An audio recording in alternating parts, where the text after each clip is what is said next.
Un sujet qu'on aborde ici dans Derrière l'image aujourd'hui, c'est la question de l'émigration des Sénégalais. On parlait des jeunes, beaucoup sont toujours tentés de rejoindre l'Europe. Le président Macky Sall a ordonné en novembre des mesures d'urgence pour endiguer ce flux en pleine expansion.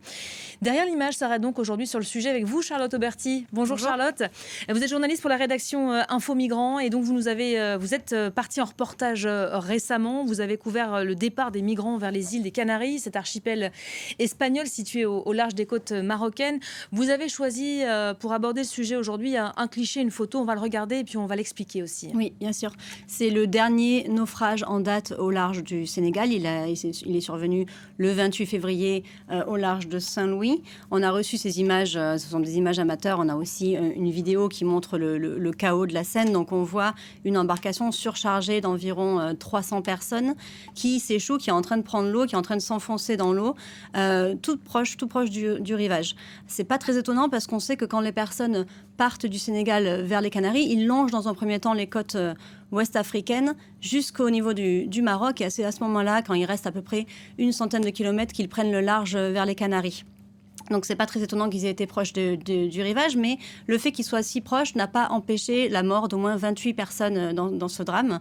On sait que beaucoup de personnes qui prennent place dans ces embarcations ne savent pas nager, ce qui explique bien sûr aussi la survenue régulièrement de drames sur cette route migratoire. Voilà. On meurt pas forcément au large, voilà, au loin en mer, mais parfois tout près des côtes. Les drames sur cette route sont fréquents, vous les couvrez chaque jour pour Info Migrants. Est-ce que vous pouvez nous parler de ce trajet et des conditions de traversée ? Oui, ce trajet, il est particulier parce qu'il est colossal.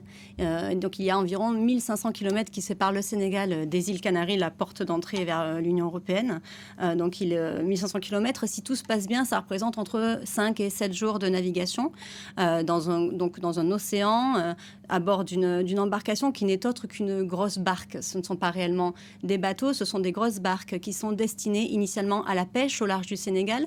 Elles sont faites pour stocker des poissons. Elles ne sont pas faites pour stocker des centaines d'hommes, de femmes et d'enfants. Souvent, il y a des enfants. Je suis montée sur l'une d'elles, on voit les images à Ce sont vos images qu'on aperçoit derrière. C'est ça, c'était à Bargny, dans une ville à 30 km de Dakar, la capitale.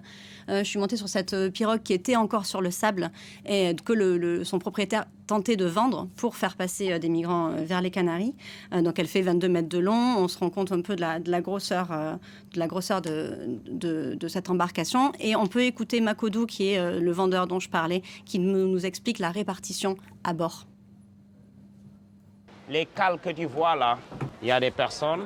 En bas, on met des chaises. Derrière, on met le carburant. Le carburant. Il y a les cales qui sont derrière là. Au milieu aussi, il y a des personnes. Les cales que tu vois là, c'est la nourriture et tout ça.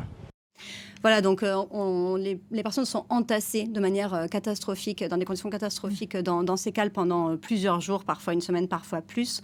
Il y a un détail important pour illustrer la fragilité de ces embarcations, c'est la puissance de leur moteur. Donc cette embarcation qu'on vient de voir à l'écran était équipée de 2 moteurs de 60 chevaux chacun, ce qui est totalement insuffisant quand on prend en compte le poids de la pirogue, le poids de centaines de personnes, le poids des vivres, la durée du trajet et les forts courants qui sont dans l'océan Atlantique. À titre de comparaison, un ferry d'une même longueur, qui est certes plus lourd, mais qui a une taille similaire. Donc un ferry qui fait la liaison entre le vieux port de Marseille et l'île du Frioul. Donc là, on parle d'une mer, pas d'un océan. On parle de 10 km, pas de 1500. Ce ferry peut transporter environ 200 personnes. Il est équipé d'un moteur d'une puissance de 2000 chevaux. Donc près de 20 fois la puissance des moteurs de ces pirogues. On comprend donc avec ce que vous nous expliquez que l'accident est donc quasi inévitable. Malgré les dangers, il y a plus de 39 000 migrants qui sont arrivés sur l'archipel en 2023. Pourquoi autant de départs ? Il y a plusieurs raisons. En premier lieu, il y a la pauvreté et le manque de perspectives économiques au Sénégal, qui ne date pas d'hier. Mais aujourd'hui, les pêcheurs, les Sénégalais fustigent énormément l'État sénégalais pour avoir octroyé des licences de pêche à des entreprises étrangères. Donc, il y a des bateaux étrangers qui pêchent massivement au large du Sénégal et ça entraîne une raréfaction des poissons. Donc, très concrètement, des pêcheurs perdent leur emploi et ils font d'ailleurs partie de la frange de la population qui migre beaucoup vers les Canaries. Il y a aussi le changement climatique. La ville de Bargny, dont je parlais tout à l'heure, est victime d'érosion côtière. Il y a des personnes qui quittent cette ville pour cette raison-là. On a fait un reportage sur le sujet. Et il ne faut pas oublier qu'il y a beaucoup de pression sociale pour les Sénégalais, notamment les jeunes, pour partir en Europe, travailler et envoyer de l'argent à la famille pour subvenir aux besoins de sa famille restée au pays. Ajouté à tout cela, on remarque qu'il y a une féminisation des départs ces derniers temps. Les femmes de pêcheurs notamment qui veulent rejoindre leur mari, ou alors des femmes qui travaillaient dans le poisson, qui vendaient les poissons, qui n'ont plus de travail. On peut écouter Astougaï si on a le temps, qui est on va l'écouter tout de suite. Cette situation. waaw maa ngi koy dégg bu baax soo dem yàgg na kay man maa waajul woon instant boobu rek waaye bi mu demee après c'est la waaj am na 3 ans mu ngi si 3 ans man bu ma doon dem doo ko bàyyi benn doom ñëpp laa yóbbaale dama leen di yóbbu. Voilà, à voir ce que les prochaines élections présidentielles pourraient changer à ce phénomène. Voilà, un sujet dont on va continuer à parler avec vous. Charlotte, merci beaucoup. Et Info Migrant, je renvoie à votre compte TikTok d'Info Migrant, _FR, c'est bien cela.